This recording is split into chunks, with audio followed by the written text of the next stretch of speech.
Estou muito feliz de estar aqui nessa noite.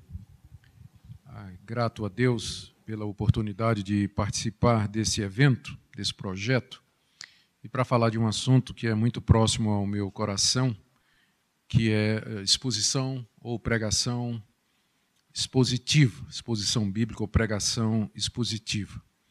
O meu objetivo nessa noite é falar a respeito da sua natureza, o que é pregação expositiva, o que não é, quais são suas principais características, e depois fazer uma crítica do que tem sido chamada a nova homilética, que é um novo tipo de pregação que tem aparecido, surgiu nos Estados Unidos há cerca de 25 anos e vem se alastrando, e foi proposto primeiro por alguns professores de pregação que estavam reagindo à esterilidade e à sequidão da pregação dos conservadores. E terminar com uma palavra sobre o porquê pregar expositivamente. E meu objetivo nessa mensagem dessa noite, nessa palestra, é encorajar os irmãos a pregar assim, a pregar expositivamente, e gastar o tempo que é necessário para que a gente faça isso. Bom, existe hoje um avivamento da pregação expositiva no nosso país. Na verdade, eu diria que não é só no nosso país, mas em todo o mundo. Pode passar aí o primeiro slide, por favor. A gente diz isso pela quantidade de livros que têm sido publicados sobre o assunto. Há 20 anos atrás, se você procurasse livro de pregação, livro de homilética, a homilética é a arte de pregar, você encontraria livros que enfocariam, livros que no Brasil já seriam traduções, de pregadores americanos que estariam defendendo um estilo de pregação que estava muito em vigor na década de 30, 40, 50, no meio evangélico americano, que a gente chamaria de sermão tópico. E somente nos 20 anos para cá é que nós começamos a encontrar, em português, bons livros sobre pregação e que defendem o que é chamada a pregação expositiva, ou a exposição bíblica, como sendo aquela maneira mais eficaz de pregar a palavra de Deus. Nós podemos citar vários desses livros. Aí no slide você pode ver Pregação Cristocêntrica, do Bryan Chapell. Ele é professor de homilética nos Estados Unidos, um dos mais destacados. Você tem o livro de pregação expositiva do Hernandes Dias Lopes, só para mencionar alguns. Muitos seminários têm acontecido no Brasil, em anos recentes, sobre pregação expositiva. Por exemplo, em 2013, nós tivemos aqui na Fiel, na conferência da Fiel, o Steve Lawson, que veio falar, é um pregador americano, muito conhecido também, muito bíblico, que veio falar exatamente sobre esse assunto. E o próprio fato de que nós estamos num evento que está tratando sobre esse assunto e que é um evento promovido por uma instituição que se dedica à divulgação e disseminação da pregação expositiva. Gente, isso não tinha 20 anos passados. Quando eu fiz seminário, na década de 80, o meu professor de homilética era um homem muito bom, era um homem temente a Deus, mas ele me ensinou o famoso sermãozinho presbiteriano. Era que ele ensinava a gerações de alunos, não é? E você faz uma introdução, onde você conta uma piada, ou conta uma história, ou traz uma ilustração para poder chamar a atenção dos ouvintes. Depois você apresenta seu texto, e você tem que ter 3 pontos baseados no texto. Você tem que ter 3 pontos. 3 é bom, é a marca do presbiteriano. Dizem que do batista é 4, mas o presbiteriano era 3. E você terminava com uma conclusão, uma aplicação, ou um resumo do que foi dito. Então, foi isso que eu aprendi no seminário, e não só eu, mas gerações de pastores presbiterianos da minha época aprenderam também nos outros seminários da Igreja Presbiteriana. Eu desconfio que não era muito diferente nas demais denominações históricas.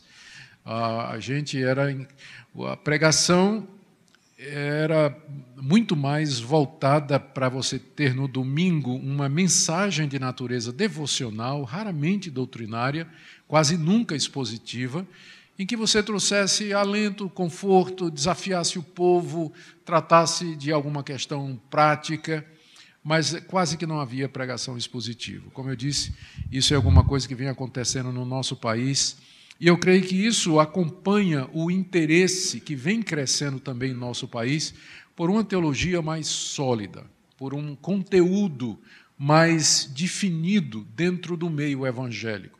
Parece que depois de décadas, os evangélicos estão começando a ficar cansados do experiencialismo, de uma vida cristã, ou de cultos, ou de eventos em que o foco é a experiência e muito pouco da palavra de Deus. E esse cansaço, né, porque as experiências elas chegam num momento que você não tem mais experiência para contar ou para viver, né, elas esgotam, né, elas acabam, não leva muito tempo para isso. E isso aconteceu e vem acontecendo, pelo menos eu creio, em grandes setores do meio evangélico. E graças a Deus por isso, porque o povo então o povo de Deus está querendo um retorno à palavra de Deus, até porque a gente não aguenta mais ver gente aí se passando por pastor e dizendo abobrinha no púlpito, né? Então, há realmente um desejo do povo da palavra de Deus. Então, eu creio que essa busca ou esse interesse na pregação expositiva, ele acompanha esse movimento que nós vemos no meio evangélico. Mas vamos então definir o que é pregação expositiva. Próximo slide, por favor. Aqui eu queria citar a definição de Ray Stedman. Ray Stedman já está aposentado. Ele é um dos pioneiros da pregação expositiva no meio americano. Vários livros deles foram traduzidos para o português. E ele se tornou conhecido pelos seminários sobre pregação expositiva que ele fazia nos Estados Unidos. Eu acho que ele esteve no Brasil 1 ou 2 vezes para falar a respeito desse assunto. Um dos livros dele que mais me impactou, está aí na capa, está aí no slide, são Estudos Expositivos em 1 Coríntios, As Coisas Profundas de Deus. E eu creio que foi esse livro o livro que me despertou para o interesse na pregação expositiva, porque ele nada mais esse livro, do que uma coleção de sermões expositivos que ele fez na primeira carta aos Coríntios. E eu, jovem seminarista, terminando os meus estudos no Seminário Presbiteriano do Norte, li esse livro e eu vi ali outro tipo de pregação. E o meu coração foi atraído para isso, e já no seminário eu havia decidido que meu estilo de pregação seria exposição bíblica, que eu não queria fazer outro tipo de pregação se fosse possível. Eu sabia que a exposição bíblica não é a única maneira de pregar a Bíblia, que eventualmente você pode pregar de outra forma. Dificilmente alguém poderia considerar Spurgeon um pregador expositivo no sentido em que o termo é usado hoje, o famoso Charles Spurgeon. Mas pouca gente vai negar que ele era bíblico. Então, eu sei que a exposição bíblica, como é defendida hoje, ela não foi e não é o único tipo de pregação que Deus usa, mas eu estou convencido de que é o melhor e que é aquele que é mais propenso a ser usado pelo Espírito Santo para abençoar e edificar a igreja. O Ray Stedman, nesse livro, ele faz uma definição de pregação expositiva, que é essa. Pregação expositiva é aquela que tira o seu conteúdo diretamente da Bíblia, busca descobrir o significado pretendido por Deus no texto, observar o efeito daquele significado sobre os que primeiro ouviram e aplicar para aqueles que hoje buscam sua orientação no presente. Então, ele tem três características da pregação expositiva. A primeira é que o conteúdo vem diretamente da Bíblia. Quando ele fala de conteúdo, não é só o tema, não é só o tópico, mas as partes, o esboço, o corpo da mensagem, as suas divisões, a sua aplicação, o foco, tudo isso é tirado da Escritura. Segundo, ele diz que o alvo é descobrir o sentido que Deus pretendeu com aquela passagem. Responder à pergunta, o que é que Deus quis dizer com isso? O que é que Deus está me revelando aqui nessa palavra? Terceiro, o que é que isso significou para os que primeiro ouviram? E em seguida para aqueles que estão ouvindo hoje. Como é que os moradores ou os membros da igreja de Corinto, como é que eles entenderam aquilo que Paulo está explicando na sua primeira carta, que é uma pregação? E como é que esse sentido se aplica aos membros da minha igreja hoje? De que maneira eles podem ser beneficiados com aquilo que Paulo escreveu há 2000 anos atrás? Aí ele continua. A pregação expositiva é uma compreensão profunda dos pensamentos de Deus revelados na Escritura e que são apresentados de maneira poderosa em aplicação direta e pessoal para as necessidades e os problemas de hoje. Então, a definição dele é muito simples. A tarefa do pregador expositivo é descobrir o que é que o texto está dizendo, entender o seu significado e apresentar esse significado ao seu povo e fazer uma aplicação daquele significado para as consciências e situações no dia de hoje. Aqui, no próximo slide, eu trago também a definição de um outro pregador expositivo muito conhecido. Esse é mais recente do que o Ray Stedman, é o Don Carson, o D.A. Carson, ou D.A. Carson, como é conhecido, muitos livros traduzidos em português e tem vindo ao Brasil já algumas vezes, Ele define a pregação expositiva com alguns pontos aqui. Primeiro, é pregar um assunto que emerge diretamente, comprovadamente, a partir de uma passagem da Escritura. Tem que ser ancorado no texto bíblico. A tarefa do pregador é pregar a Bíblia. Então, o que ele vai pregar tem que vir da Bíblia, tem que estar apoiado na Bíblia, tem que ser a Bíblia, não pode ser outra coisa. Ele não vai pregar experiência, ele não vai pregar o desejo dele, o pensamento dele, ele não vai pregar sobre A ou B, mas a tarefa dele é pregar e expor a palavra de Deus. Segundo, ele diz, não é simplesmente fazer um comentário sobre o texto. A pregação expositiva é aplicação, é explicação e aplicação. O que o Carson diz aqui é extremamente importante. Algumas pessoas podem confundir pregação expositiva com um comentário sobre versos da Bíblia em sequência. Você pode fazer um comentário sobre textos da Bíblia em sequência, mas isso não é necessariamente uma pregação expositiva ou uma exposição bíblica, porque está faltando aplicação.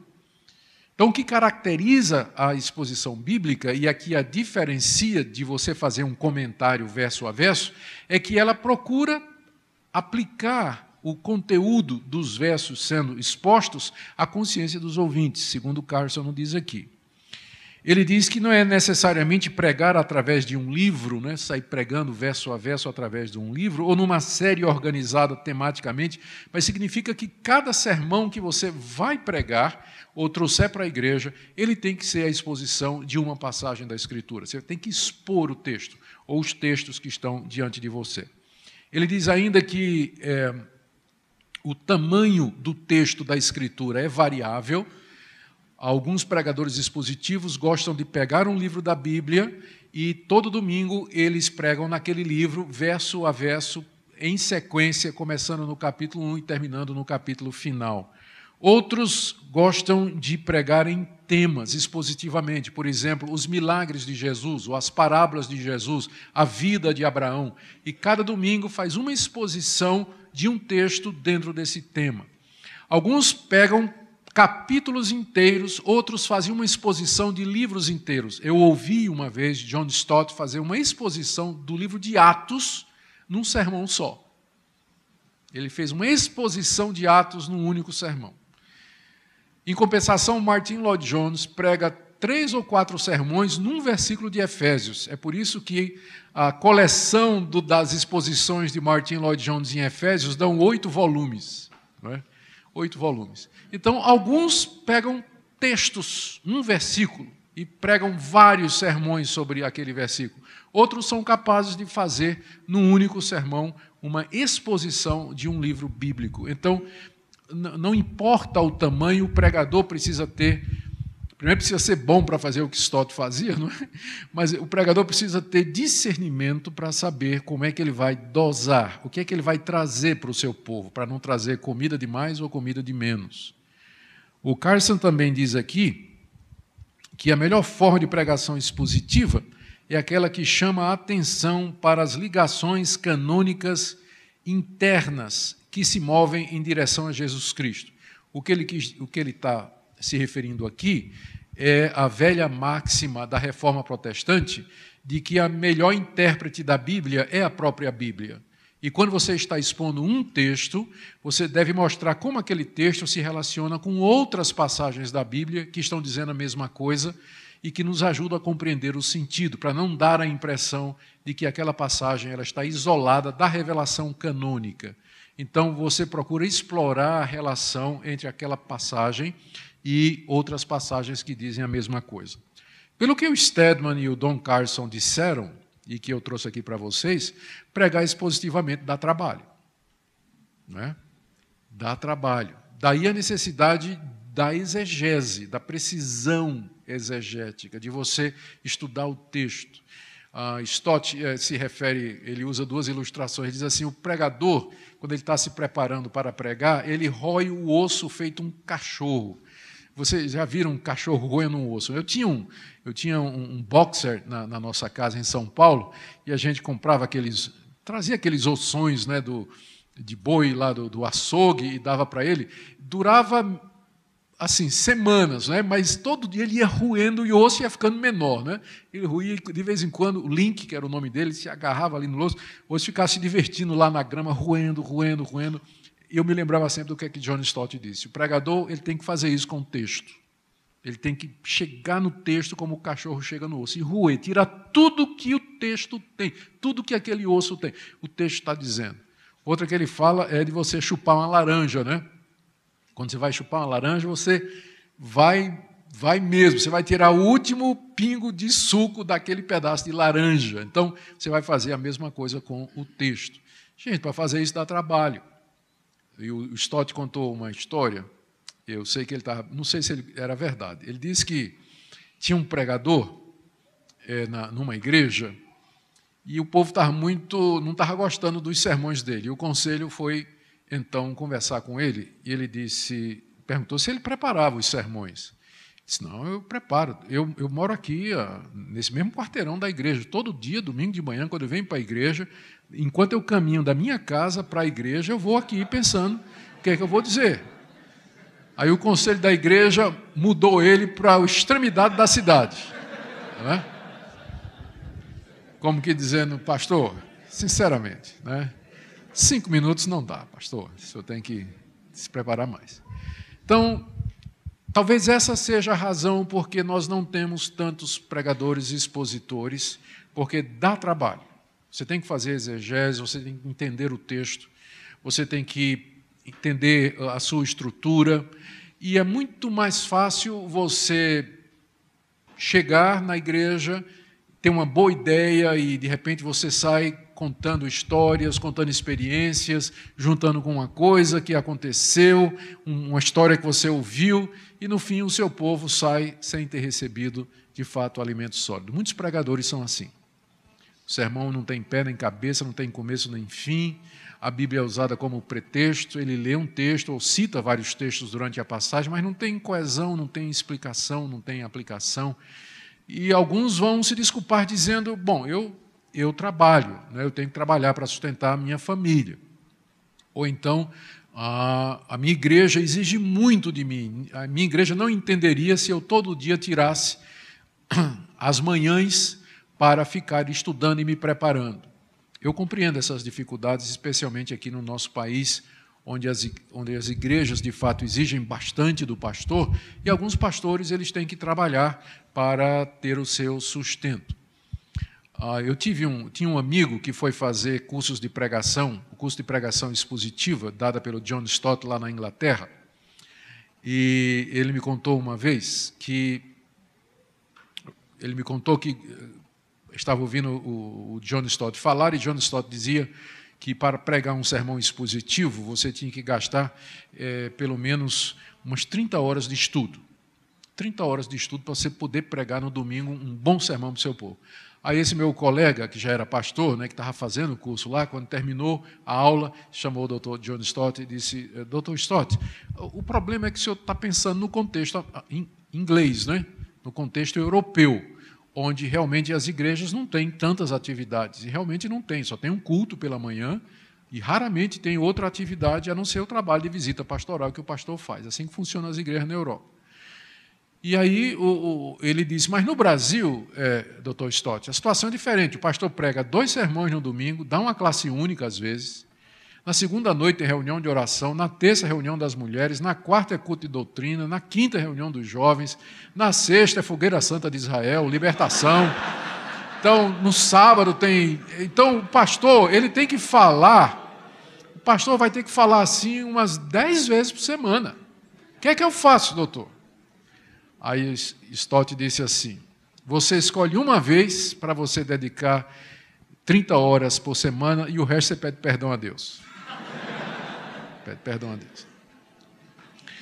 Por isso que a pregação expositiva, ela demanda. E por isso você não tem tantos pregadores expositivos. Para ficar claro a diferença, eu queria agora fazer uma comparação. O próximo slide é uma comparação, eu sei que talvez pela tela não dá para ver. Vamos pegar, por exemplo, a primeira carta aos Coríntios, capítulo 13, que é uma passagem muito conhecida, é a famosa passagem sobre o amor. Todo mundo conhece aquela passagem. Um sermão tópico sobre 1 Coríntios 13 poderia ser esse aí que eu estou colocando. O título seria O Mais Importante é o Amor. Você pode até pregar num casamento, um sermão como esse. Então você leria 1 Coríntios 13, ainda que eu falasse a língua dos anjos, e dos homens e dos anjos, se não tivesse amor, nada seria, ainda que conhecesse todos os mistérios e toda a ciência, se não tivesse amor, nada seria, ainda que eu tivesse fé para mover montanhas, se não tivesse amor, nada seria, ainda que eu desse o meu corpo para ser queimado, e todos os meus bens aos pobres, sem amor isso nada significaria. O amor é paciente, o amor é tolerante, o amor é benigno, não suspeita mal, tudo crê, tudo espera, tudo suporta, havendo línguas passarão, havendo ciência passará, e porque em parte profetizamos, em parte vemos, e quando vier o que é perfeito, então saberei, conhecerei como sou conhecido. Agora resta a fé, a esperança e o amor, o maior desse é o amor. É claro que eu estou fazendo uma paráfrase, eu não sei de cor, 1 Coríntios 13. Mas essa é a passagem. Aí então você pega aquela passagem e o seu sermão tópico poderia ser o mais importante amor. Primeiro ponto, é uma virtude necessária. De fato é. O amor é uma virtude necessária. Você pregaria, nós precisamos de amor, a igreja precisa de amor, os problemas que tem na igreja é por conta do amor, falta de amor. E isso me leva ao segundo ponto, segundo ponto. O amor é uma virtude em falta. Irmãos, o que é que a gente observa na igreja? Que não tem amor. Os irmãos falam mal do outro, não se perdoa, gente com cara fechada para o outro. Terceiro, meus irmãos, terceiro ponto, o amor é uma virtude a ser cultivada. Nós precisamos cultivar o amor, deixar que o amor brote em nosso coração. Tem alguma coisa errada com esse sermão? Não. Eu disse alguma coisa errada nesse sermão? Não. A pergunta é se foi isso que Paulo disse. Né? Era essa a intenção de Paulo quando ele escreveu 1 Coríntios 13? Um sermão expositivo, ele faria os seguintes pontos. O tema do sermão seria o amor e a solução para os problemas de uma igreja dividida, porque foi para isso que Paulo escreveu 1 Coríntios 13. 1 Coríntios 13 não foi escrito para falar de casamento, de namoro, 50 anos de casado, dia dos noivos, dia dos namorados, que é só quando o pessoal prega 1 Coríntios 13. Não é verdade? Mas 1 Coríntios 13 é a resposta que Paulo está dando a uma igreja dividida, uma igreja cheia de problemas. Ele começa dizendo, eu vou mostrar um caminho mais excelente para vocês. E aí ele escreve esse capítulo que tem 3 partes. A primeira parte, e que é a primeira divisão do sermão expositivo, o amor é superior aos dons espirituais. Você pode ter todos os dons espirituais, mas se você não tiver amor, isso não vai lhe adiantar nada, isso não significa nada, e você não é nada. Você é como um sino ou como símbolo que retine. É o que Paulo diz. Então, esse é o primeiro ponto. E se você está fazendo uma exposição, e esse é o seu primeiro ponto, então, o que você faria nesse primeiro ponto? Você falaria para os irmãos, você vai dizer para os irmãos na igreja que vivem muito em busca de dom espiritual e acha que o dom espiritual é a maior expressão de espiritualidade, você vai dizer para ele mudar de opinião, porque Paulo está dizendo outra coisa. Você pode, por exemplo, dizer que dom espiritual ou manifestação espiritual não significa necessariamente que a pessoa é espiritual. Porque Paulo diz que é possível alguém falar em línguas, ter profecia, alguém ter o dom da fé e não ter amor. É possível. Paulo não está dizendo aqui? Então já ensine seu povo que a espiritualidade de uma igreja não se mede pelos dons espirituais, mas pelo nível espiritual do seu povo, o amor que o povo demonstra uns para os outros. Então você já deu a primeira lapada, né? no coração já, e bíblico. Quem é que vai questionar? Quem é que vai questionar isso? Não é o que Paulo está dizendo? Quem é que vai questionar isso aí? Segundo ponto, o que é o amor? Aí você tem lá, naquela relação, Paulo dizendo o que é que o amor é, o que é que o amor não é, o que é que o amor faz e o que é que o amor não faz. Aí você vai explicar, olha, está vendo? O amor que Paulo está falando aqui não é sentimento não, gente. É atitude. É uma decisão que você toma. É uma coisa prática. Vamos esquecer esse negócio de amor, porque a gente fica cantando aquela musiquinha que fala de amor. Eu te amo, meu irmão. Cumprimento seu irmão. Eu te amo, meu irmão. Não, gente. Não é? Vamos parar com isso, porque amor aqui que Paulo está falando é atitude. Não confunda amor com você se sentir bem com alguém, a simpatia por alguém. Não é esse o tipo de amor que a palavra de Deus está falando. O amor bíblico, ele é atitude. Né? Aí, chicotada número 2. Né? 3, o amor dura para sempre. É o que Paulo fala do verso 8 a 13. Ele diz que as línguas cessarão, a ciência passará, mas o amor permanece para sempre. Ele até diz, ele termina dizendo que agora permanece a fé, a esperança e o amor. Mas o maior desses 3 é o amor. Por quê? Porque quando o Senhor Jesus vier, Ele que é o perfeito, né? Quando Ele vier, então eu não vou precisar mais de fé, porque fé é a certeza de coisas que não se veem. Não vou precisar de esperança, porque esperança é você esperar alguma coisa. Quando aquela coisa chega, você não precisa mais de esperança. Mas o amor vai continuar eternidade afora. Então, se a igreja quer focar em alguma coisa, se a igreja precisa de um alvo, o alvo é o amor, porque o amor permanece para sempre. Tudo mais vai passar. Tudo mais é secundário. Não é? E aí você faz a aplicação. A aplicação do texto, você pode dizer, quero falar aqui para os irmãos que tem problema com outro aqui. Quem tem problema com outro aqui? Levanta a mão. Assim, vem para cá, pedir perdão aqui na frente. É a terceira chicotada, né? Não é isso? Eu acho que vocês fazem isso na igreja de vocês. Na igreja presbiteriana é heresia fazer isso, né? Mas às vezes eu gostaria que fosse diferente. Bom, eu estou brincando, às vezes pode fazer assim, mas vocês estão entendendo o que eu estou dizendo. Você faz a aplicação para o povo. Aí você mostra, gente, olha como é que essa passagem se aplica à sua vida. Você que está buscando avivamento, orando por avivamento, você que quer ser cheio do Espírito Santo, a pergunta é, você está querendo, você sabe o que é que você está pedindo a Deus? Eu quero saber se você ama a sua mulher. Eu não quero saber em quantas línguas você fala. Você ama sua mulher? Eu não quero saber quantos mortos você ressuscitou. Você ama seu marido, querida irmã? Respeita seu marido, como a Bíblia manda? Você, jovem, que está buscando avivamento, respeita seus pais? É isso que a Bíblia diz? Então você começa a trazer a palavra de Deus na consciência das pessoas. É isso que é pregação expositiva. Em vez de você fazer um sermão bonitinho, é uma virtude, em falta, mas não tem pegada. Você está falando para o povo, está dizendo coisa para o povo, mas você tem que fazer o texto bíblico morder, beliscar, ferir, entrar no coração, incomodar, e a pregação expositiva faz isso. Quando você expõe o texto e aplica na consciência das pessoas. Nós temos, o próximo slide é apenas ilustrativo, nós temos pregadores modernos, né, que são conhecidos, o primeiro lado esquerdo aí, em cima, é o famoso John MacArthur. Ele tem muitas exposições bíblicas publicadas. No meio aí tem o Don Carson, já falei dele. À direita, o Mark Dever. Embaixo, o Hernandes Dias Lopes. E o mais conhecido de todos, sem dúvida, esse aí que está com os 10 dedos assim, é o John Piper. Né?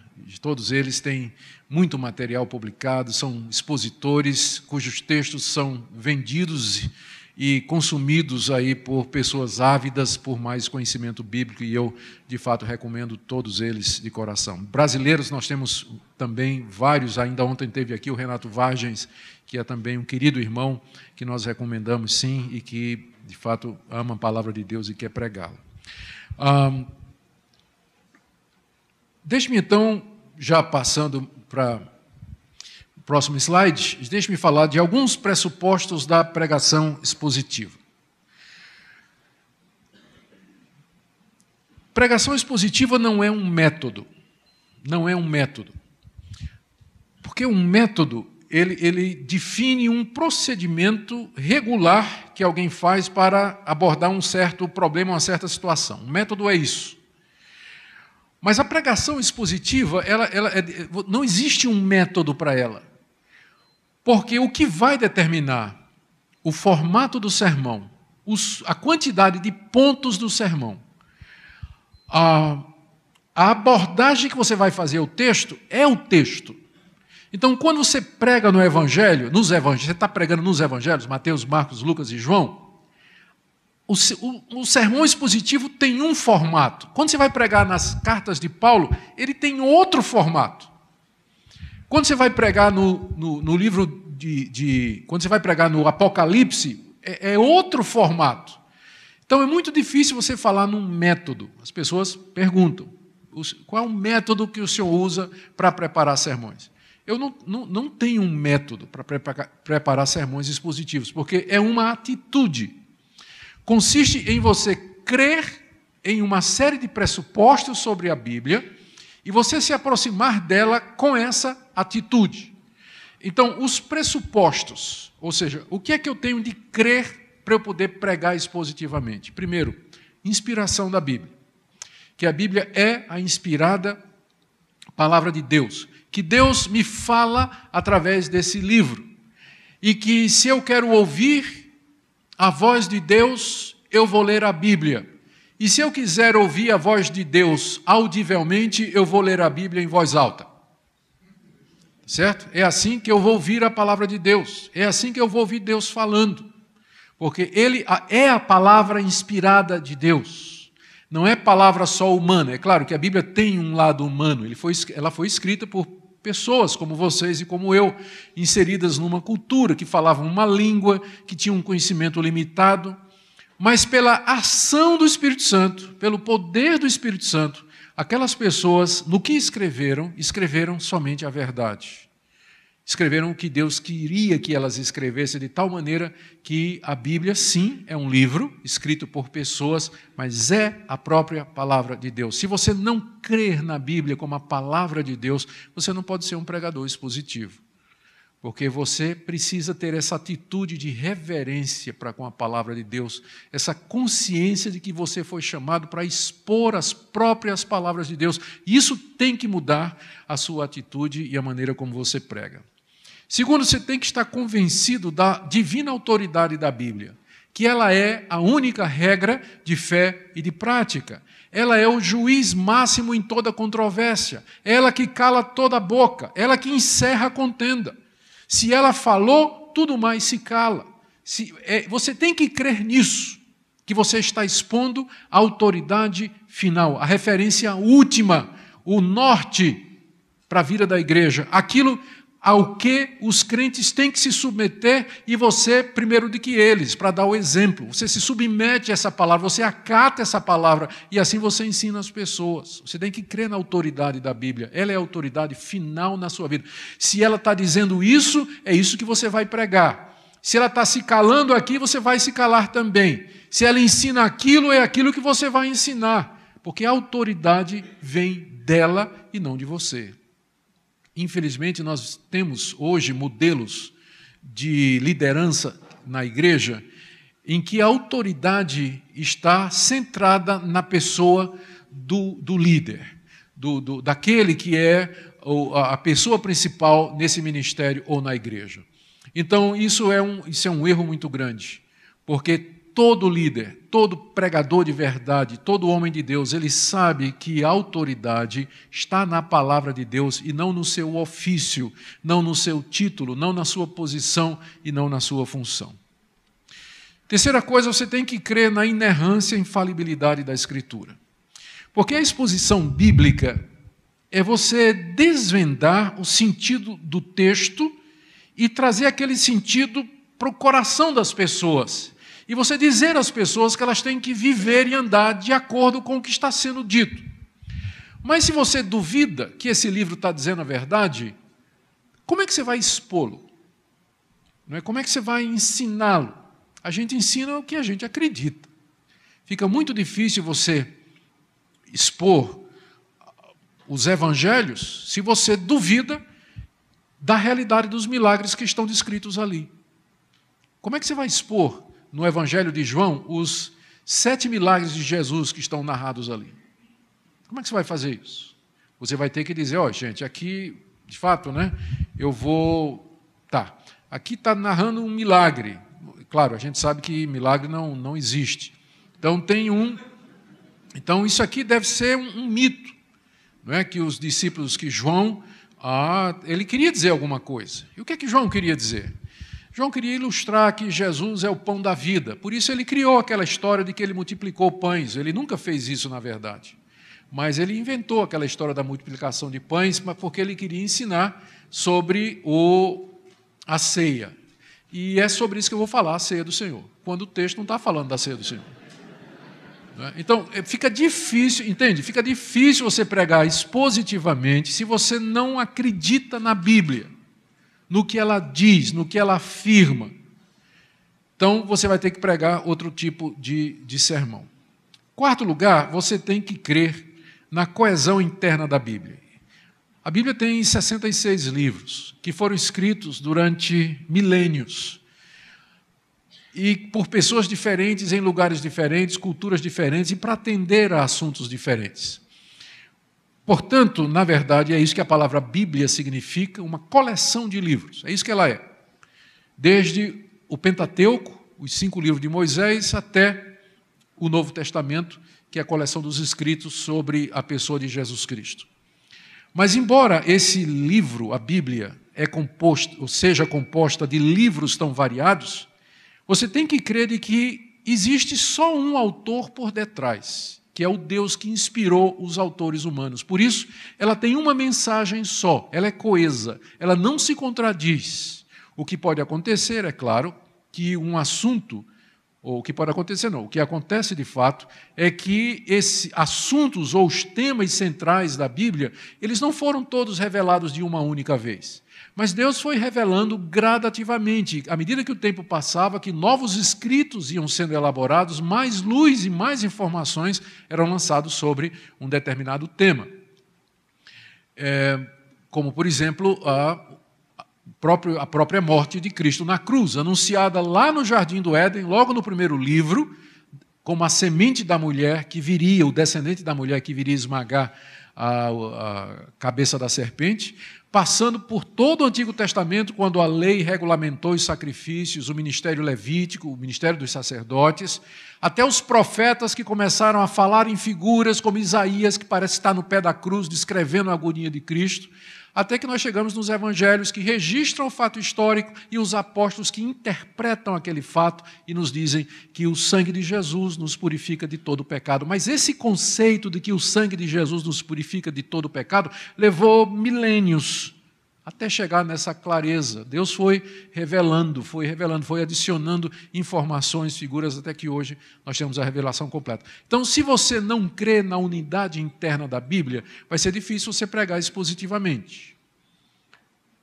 Porque uma das coisas da pregação expositiva é você mostrar, como eu citei naquela declaração de Carson, a coerência interna, as ligações internas, canônicas que existem naquele texto que você está lendo, com outros textos escritos por outros autores, formando uma única mensagem. E a última coisa que você tem que crer Eu digo última da minha lista, né? Outras coisas poderiam ser colocadas aqui. Mas um pressuposto que é essencial é que você creia na relevância da Bíblia para hoje. Se você não acredita que o que o apóstolo Paulo falou sobre homossexualismo em Romanos 1 tem valor para nós hoje, ou o que ele disse sobre aos Gálatas a respeito da justificação pela fé não tem valor para nós hoje, então você nunca vai pregar a Bíblia expositivamente. Porque você vai dizer que tem partes da Bíblia que não se aplicam para nós hoje e que foram para aquela época e para aquela cultura. Então, nós temos que crer que a palavra de Deus, ela é atual sempre e que quando você prega a palavra de Deus, você está trazendo o desejo, a voz do próprio Deus, falando por esse livro antigo para a geração que Deus lhe confiou no presente. Então você tem que crer que a Bíblia é relevante, o que ela diz tem a ver conosco, tem a ver com nossa situação. E, gente, como é relevante essa palavra? A gente costuma... Eu tenho alguns textos, tem alguns livros da Bíblia que eu já preguei expositivamente várias vezes neles, como por exemplo, 1 Coríntios. Já fiz muitas exposições desse livro em lugares diferentes. E cada vez, desde aquela primeira vez que eu vi ou li a exposição de Ray Stedman, que mudou meu coração para pregar expositivamente, até mais recentemente, onde eu venho pregando em 1 Coríntios, mas durante esses 35 anos de exposição bíblica, 1 Coríntios sempre foi atual. Sempre, sempre. Para cada povo, cada geração, cada grupo que eu preguei, pode ter gente que tem 35 anos hoje de idade e tinha um ano quando eu preguei meu primeiro sermão em 1 Coríntios. Então, nunca deixou de ser atual, relevante. Há um frescor na Bíblia que se renova cada vez que nós a expomos. Porque a razão é porque ela é a palavra de Deus. Então, você tem que crer nisso aqui. Senão você vai se limitar a ficar contando história, procurando experiência. E o pior é que quando você não tem nada disso, aí você se torna agente de pregador. Tem pastor que prega uma vez por mês na igreja dele e nas outras é pregador de fora. Porque ele não... Entende? Ele não tem consistência, ele não tem o que dar para a igreja. E daí ele fica tapando a sua deficiência, o buraco do púlpito, convidando A, convidando B, em vez de ficar expondo... Eu não estou dizendo que ele não pode convidar, senão nem estaria aqui, né? Mas eu estou dizendo que a tarefa do pastor é alimentar o seu povo, e alimentar o seu povo com a palavra de Deus. E ele tem que fazer isso de maneira constante. Gente, então eu diria, resumindo o que eu disse até agora, eu não creio que a pregação expositiva é o único método de se pregar a Bíblia, mas eu creio que ele é o melhor. É o melhor método. No final eu vou dizer por quê, mas eu creio que ele é o melhor método. A pregação expositiva não é um método. Eu estou dizendo que é um método porque todo mundo diz, mas, na verdade, ela não é um método. Mas a pregação bíblica ou a exposição bíblica é uma atitude que você tem para com a Bíblia, de respeitá-la como palavra de Deus, autorizada, infalível, inerrante, relevante, e sua tarefa é tomar aquele texto, entender o seu significado e fazer com que esse significado faça sentido para aquele povo que Deus lhe confiou. E desafiar o seu povo a viver de acordo com o que a Bíblia está ensinando. Então, é isso que é pregação expositiva. É assim que ela deve ser feita. Bom, recentemente, para que vocês, talvez para ficar mais claro por a necessidade da pregação expositiva e da exegese acurada, porque tudo que eu estou dizendo aqui está pressupondo de que você vai ter que conhecer o texto, você vai ter que ralar, vai ter que ler comentários, vai ter que mergulhar no texto, vai ter que pensar, refletir, meditar, comparar texto com texto, e isso de fato dá trabalho, mas o final, sem dúvida, vale a pena. Mas em contraste com a pregação expositiva, tem surgido nos últimos anos também uma alternativa chamada de nova homilética. Pode passar aí. A palavra homilética, já explicamos, ela designa uma disciplina, ou uma ciência, ou uma arte de preparar sermões. Não é? É a arte de preparar sermões.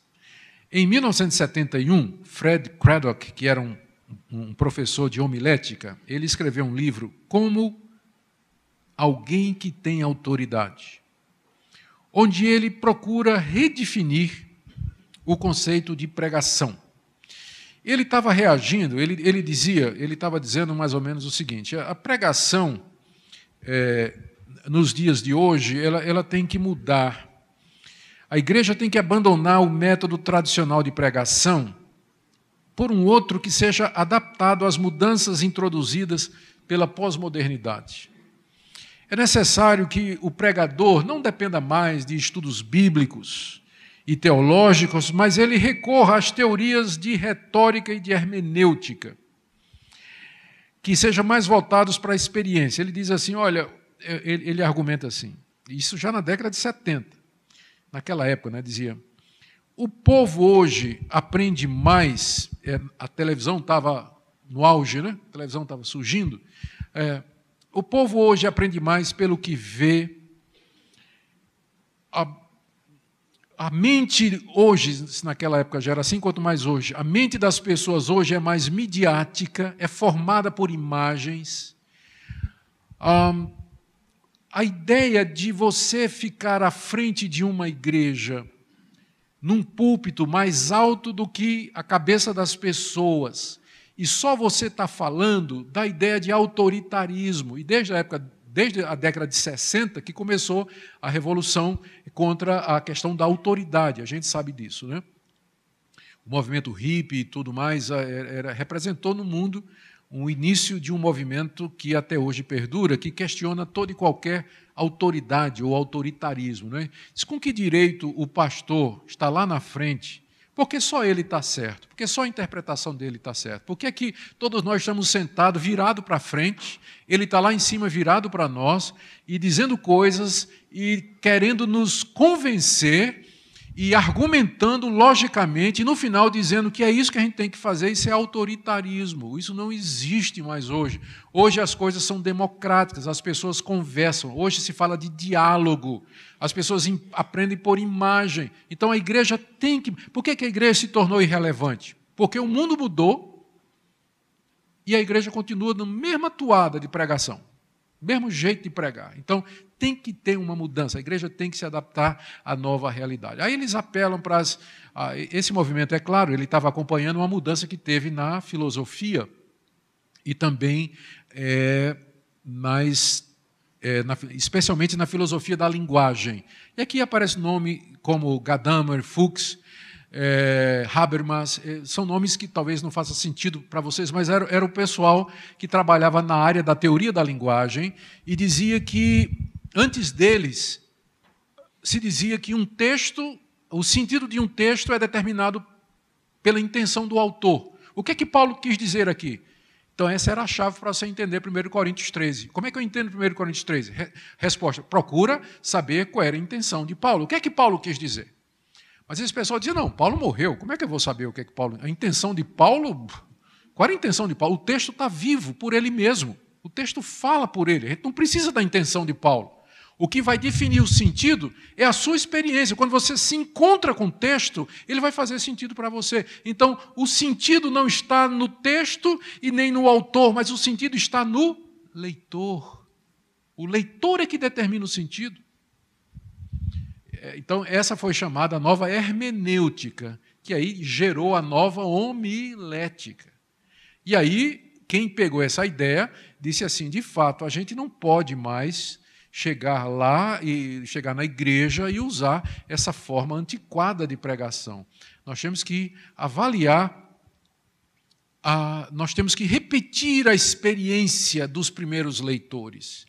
E, além do mais, eles argumentavam assim, como é que Deus se revelou para nós? Deus se revelou não através de proposições. A proposição é uma declaração dogmática, é uma frase que define conteúdo. Mas como é que Deus se revelou? Deus se revelou através de histórias, através de parábolas, através de eventos, através de contos, através de poesia.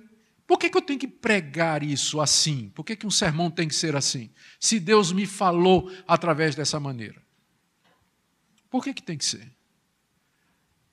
Então, eles começaram a questionar isso tudo que eu acabei de dizer para vocês. Esse tipo de abordagem ao texto, eles começaram a dizer, isso aí não funciona mais hoje. E agora, né, isso aqui foi o Fred Craddock, 1971. Então, hoje, não é, com a chegada das mídias sociais, a exploração da imagem, hoje é tudo muito rápido, a comunicação. Né? A pessoa passa a semana toda ali no WhatsApp, no Twitter, no Facebook, pegando muitas informações e rapidamente com imagens, com texto, com som, com vídeo, e no domingo ele senta lá no banco da igreja, fica quietinho, e o pastor 1 hora, blá, blá, blá, blá, blá, blá, blá, blá, blá, blá. Não funciona mais, gente. A igreja tem que mudar. Peraí, gente, estou vendo gente fazendo assim, eu não acredito nisso não, tá? Eu estou só explicando o que é que esse pessoal está dizendo. Por favor. Tá? Porque eu vi gente assim, né? Calma, pessoal. Bom, o Craddock não está totalmente errado. Ele não está totalmente errado. Nunca esses caras estão totalmente errados. Ele sempre tem uma pontinha de verdade, por isso que ele começou esse movimento chamado Nova Homilética e teve muito sucesso. Depois dele veio o próximo. Eu posso citar aqui um cidadão, eu vou citar aqui alguns tipos de nova pregação que surgiram a partir das ideias do Fred Craddock e de outros. Aqui tem o Real Howard. Ele escreveu um livro, Partners in Preaching. Parceiros na pregação, leigos e clérigos em diálogo. E o que ele está defendendo é que a pregação tem que ser dialógica. Ele diz o seguinte, o pregador precisa se aproximar da congregação, dialogar com a congregação, conhecer o seu povo, e o sermão que ele vai pregar no domingo tem que ser o resultado desse diálogo que ele mantém com o seu povo. Ouvir o que é que o povo quer, as necessidades do povo e tudo mais. Então, é isso que vai orientar o sermão dele. Em outras palavras, ele está dizendo que o pregador ele tem que dizer o que o povo quer ouvir. Ele diz que é assim que você vai manter a sua congregação. Você tem que entender que música o povo gosta, os gostos do povo, o que é a última novidade que saiu no Twitter, para no domingo você dizer coisas que o povo diga assim, puxa, é isso mesmo, e tal, tal.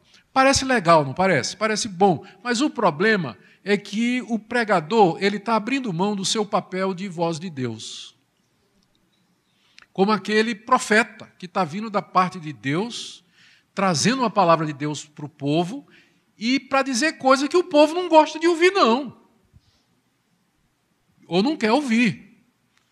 Mas o Howell insiste que esse é um tipo de ministério de pregação que ajudaria as igrejas a manter os seus membros presentes. Não é? O pastor, na verdade, o sermão seria preparado durante a semana no convívio dele com as ovelhas. No domingo ele só traria esse tipo de o que ele acha que deveria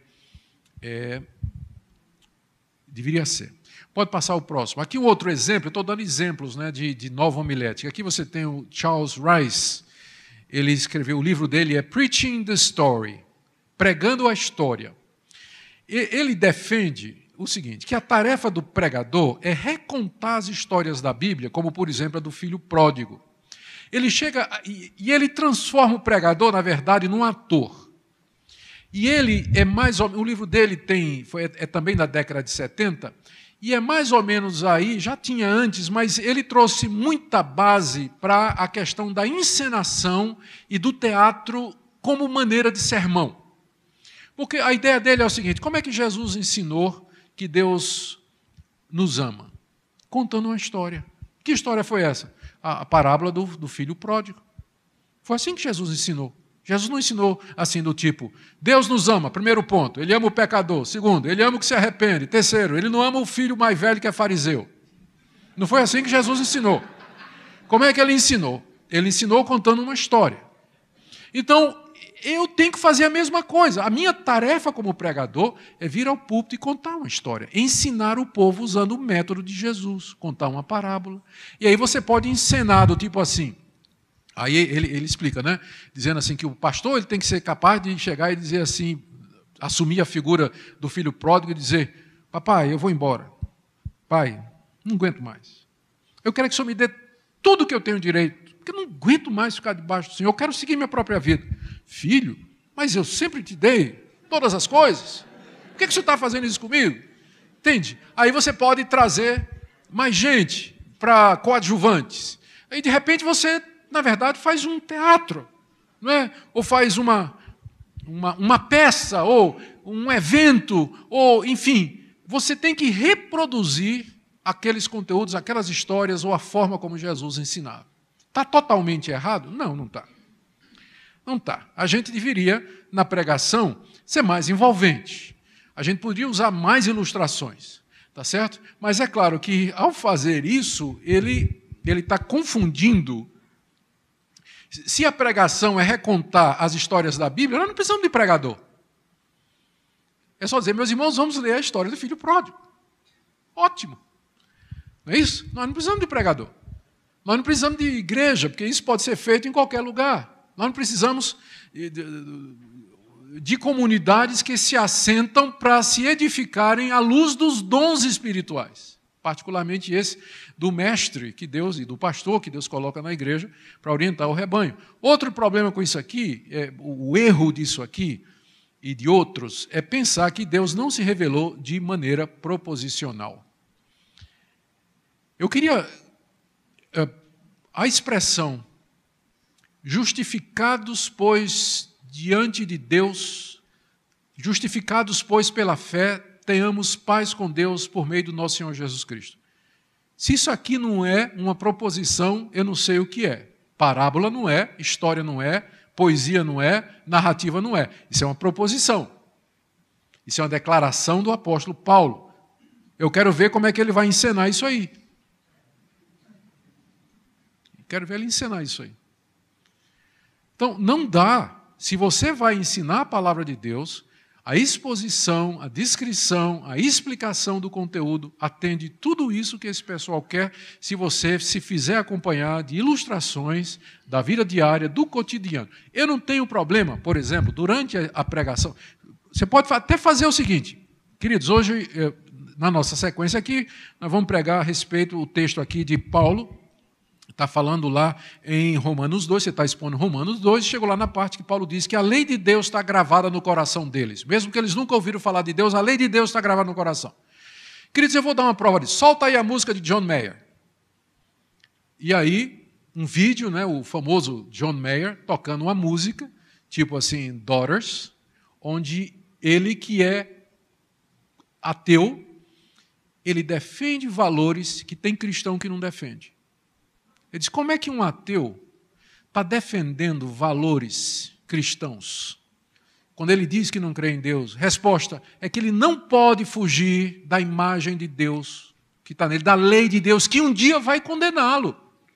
Ele não consegue fugir disso.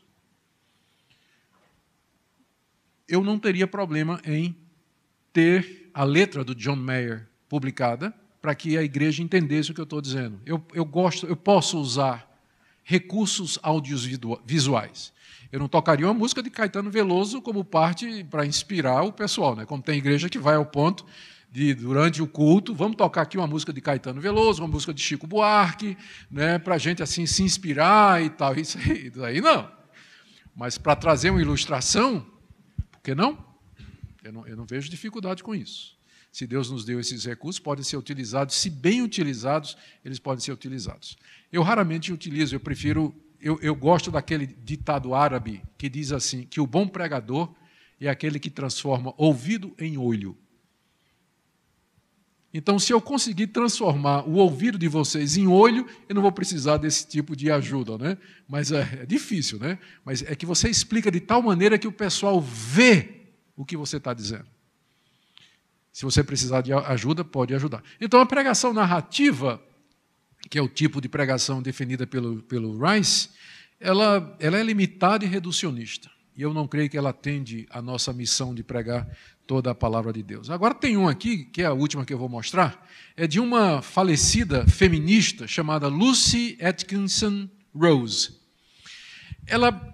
O título do livro dela, que foi um bafafá, é Sharing the Word, compartilhando a palavra.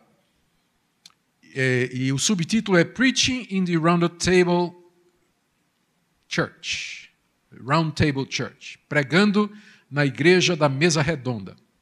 O que ela diz é o seguinte: o sermão deve ser preparado, ela diz que o sermão deve ser preparado não pelo pastor, mas por uma equipe que inclua membros da congregação. Porque não é justo. Por que só o pastor prepara o sermão? Tem que ter uma equipe, né? A congregação tem que estar representada. Então, vamos fazer uma equipe representada pelas mulheres da igreja, os afrodescendentes da igreja, os jovens da igreja, os ricos da igreja, os pobres da igreja, os homossexuais da igreja. Sim, é isso mesmo. Então, tem um comitê representativo da igreja e o pastor tem que sentar com eles durante a semana e preparar o sermão juntos, para que quando o pastor for pregar no domingo, ele é a voz da igreja. Porque foi tudo preparado junto, né? Parece bonito. Mas Deus não me chamou para ser a voz da igreja, Deus me chamou para ser a voz dele. É a igreja que tem que ouvir o que é que Deus tem a dizer quando ele levanta alguém para ser um pregador. Então, o pastor não pode fazer afirmações, declarações, mas ele pode fazer perguntas, ele pode provocar o povo, né? Inclusive, ela defende nesse livro que as igrejas deviam mudar configurações como essa aqui.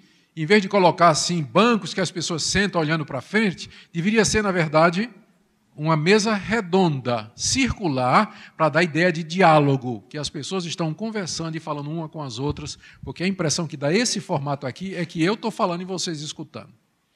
Então, se for uma mesa redonda, dá a ideia do diálogo, da participação e tudo mais. Mais uma vez, isso é o tipo de atitude que impressiona o mundo moderno, porque as pessoas gostam disso hoje. Todo mundo fala de diálogo, de participação, fazer as coisas juntos, mas a igreja é diferente. A igreja, ela, de fato, ela tem elementos que a tornam uma instituição aqui desse mundo, mas ela é principalmente o reino de Deus, ou a expressão do reino de Deus aqui nesse mundo. E ela não seguia exatamente pelos valores das culturas e das sociedades, mas por outros valores que estão na palavra de Deus. Meu último ponto agora, pode passar esse aí da homilética clássica, nova homilética, a avaliação da nova homilética, para o último ponto, onde você tem exatamente aí o John MacArthur. Então, por que pregar expositivamente? Eu vou aqui citar o John MacArthur. Primeiro, porque é um mandato divino. O que é que Paulo disse a Timóteo? Prega a palavra. Prega a palavra. Então, esse é o mandato que Deus nos deu aos pregadores, líderes, pastores, quem Deus levantou para pregar, presbíteros. Então, essa é a missão. Eu tenho que pregar a palavra. E o método, ou a abordagem, ou o estilo que mais se aproxima disso é, de fato, a pregação expositiva. Segunda razão para você pregar expositivamente, porque torna a Bíblia conhecida do povo e deixa o povo familiarizado com ela. Se você pregar na Bíblia expositivamente, todo domingo você está expondo a palavra de Deus, você está ensinando o seu povo como ler a Bíblia. Como ler a Bíblia. Certo? Você vai mostrando para eles a coerência. Você prega um capítulo domingo, no outro você prega o capítulo seguinte, você vai mostrando a continuidade, como há uma coesão, há um argumento na palavra de Deus. É claro que para fazer isso você vai ter que estudar bastante, não é? Precisão exegética, você vai ter que ser preciso, você vai ter que saber o que é que você está dizendo. Mas, no fim, a vantagem é que o seu povo vai conhecer a Bíblia. Um pastor que não expõe a Bíblia, o que é que vai acontecer? O povo dele não sabe ler a Bíblia. Não sabe. Não conhece a Bíblia. E o pastor pode chegar um dia e dar sentidos que estão na Bíblia, né, e pregar sentidos, né, que ele diz que está na Bíblia, mas que não está, e o povo não está acostumado a ler a Bíblia, não tem familiaridade. Mas um povo que está acostumado a escutar a Bíblia, ele se torna mais crítico, e isso é bom, porque mantém o pastor no trilho, mantém o pastor no caminho. Terceira razão pela qual você deve pregar expositivamente é porque a pregação expositiva deixa claro que a autoridade é da Bíblia e não do pregador. A autoridade é da Bíblia e não do pregador. Porque você está trazendo a palavra de Deus como base da sua argumentação. Vocês têm que fazer isso porque a palavra de Deus diz isso. ela diz isso, eu acabei de demonstrar. Acabei de demonstrar porque eu passei a semana estudando, fazendo exegese, me dedicando. E é isso que ela está dizendo, e é isso que nós vamos fazer. É isso que vocês têm que fazer. E, por último, confronta o relativismo e a amoralidade da nossa cultura com a mensagem autoritativa acerca de verdades absolutas. Gente, nós vivemos numa cultura que é totalmente relativista hoje. A pregação expositiva, ela vem com a autoridade da palavra de Deus, e ela afirma verdades absolutas, ela afirma que existe o certo e que existe o errado, e convoca o povo, fala às consciências para que tomem uma posição ao lado do que é certo, ao lado daquilo que Deus revelou e que está nesse livro que nós recebemos como palavra dele. A melhor maneira de encarar o relativismo de hoje, a pluralidade e a diversidade que existe em nosso meio, com vozes diferentes, todas elas dizendo que estão certas, é você confrontá-las com a palavra de Deus. Você expor a palavra, trazer o significado dela e deixar que ela guie a sua vida. Amém? Último ponto aqui, eu vou terminar. Para fazer tudo isso, você precisa, e é o ponto com que eu comecei, na verdade, para fechar. Para fazer tudo isso, você tem que estudar a palavra de Deus. Essa é a nossa tarefa como líderes, pastores, presbíteros. Conhecer a palavra, nos debruçar sobre ela. O ideal seria conhecer o grego, conhecer o hebraico, conhecer gramática grega, mas eu sei que nem sempre isso é possível. Mas tem boas ferramentas hoje. Tem Bíblias interlineares. Você hoje tem programas de computador em que você clica na palavra em português da Bíblia e já dá embaixo qual é a palavra grega ou hebraica que está sendo traduzida, o que é que ela significa. Então, tem muitos recursos hoje para aqueles que não tiveram condições de estudar grego e hebraico, mas o importante é que você se aprofunde, que você procure, de fato, trazer para o seu povo a genuína e pura palavra de Deus. Amém? Nosso Deus, muito obrigado porque o Senhor nos deu a sua palavra. Nos ajuda a ficar firmes na nossa missão. Prega a palavra. Dá-nos graça de estudarmos a tua palavra, meditarmos nela, nos aprofundarmos nela, para que possamos trazer alimento sólido para o nosso povo. Ajuda teus servos que aqui estão e que gostariam de ser mais eficazes, eficientes na pregação expositiva, mas carecem de tempo, às vezes até de recurso para comprar bons livros, programas de computador. Supre as necessidades, ó Deus, para que nós tenhamos pessoas preparadas nos púlpitos das nossas igrejas. Obrigado por esse tempo juntos, em nome de Jesus.